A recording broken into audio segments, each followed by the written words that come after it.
37-year-old Thubdom Namgyal has been riding on this grassland for 20 years.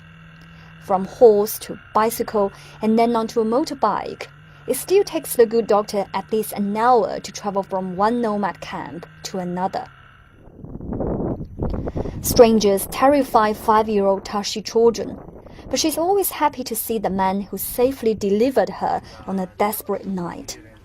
I wanted to go to the county hospital at the time, but we didn't have any transportation.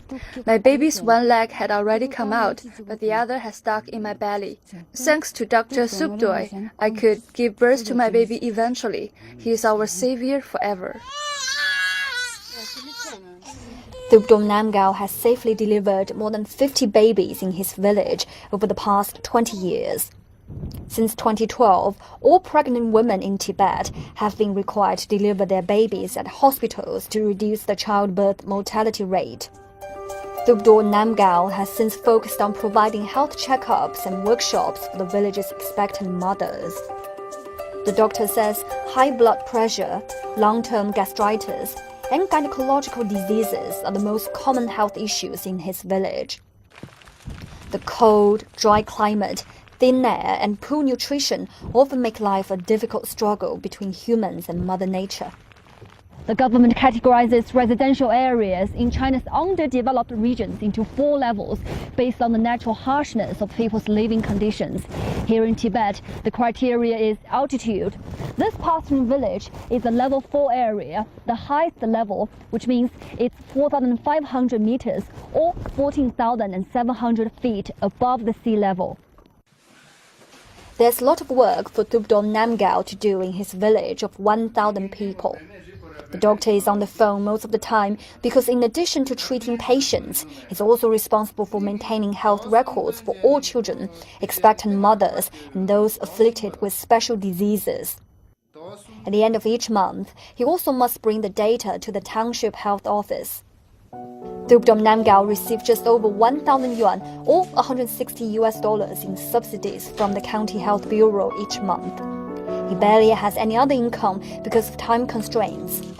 Still, the doctor says he's never thought about doing anything else to earn a better living. I think my life is very important to me. And in fact, other people's lives are very important to them as well. I know a little medicine, so I want to take care of other people's lives, just as I do mine. I think this is meaningful, and also a faith of our Tibetan Buddhism. Thubdom Namgyal lives with his mother and sister. He hasn't married, but has a partner and 2 children who live in another village.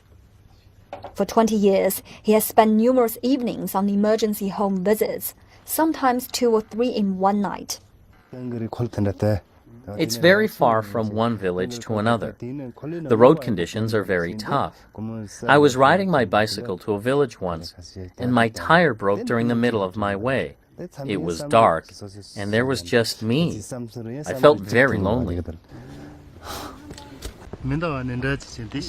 Thubdom Namgyal picks herbs on this vast land, he says that back in the day he only wished that he had a motorbike. Now he's planning to buy a pickup truck to drive emergency patients and soon-to-be mothers to the county hospital. The good doctor doesn't have a driver's license, but nobody will probably check on this wild land. Feng Xin, CCTV in Shannan Prefecture, Tibet.